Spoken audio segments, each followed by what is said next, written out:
In this video, I'm gonna teach you how to use back buttons on your Nintendo Switch. It's a very easy process, so make sure to follow along.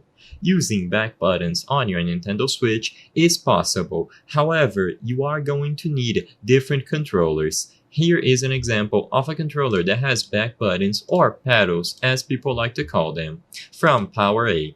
This Power A controller supports the 4 back paddles that can be remapped to any button on your controller. So you will be able to look for a lot of different types of controllers. This one is just an example.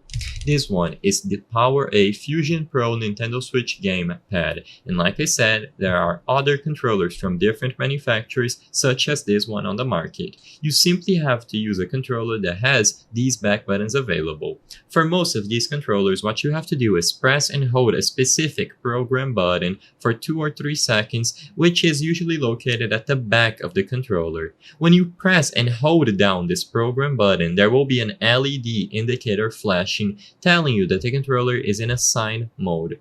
With the controller in assign mode, you can press a specific back button or paddle that you wish to have reassigned, and after you select the paddle by pressing it down once, you will be able to press one of the following buttons such as A, B, X, Y, L, R, ZL, ZR, or any direction on the D-pad, and this will allow you to have them reassigned.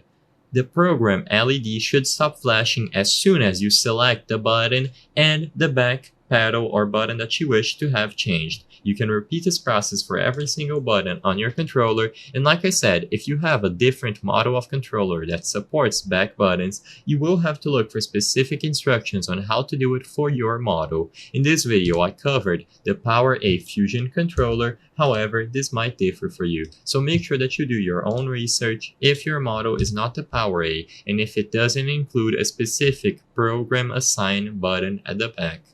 I hope I was able to help you on how to use back buttons on the Nintendo Switch. If this video helped you, please be sure to leave a like and subscribe for more very easy tips. Thank you for watching.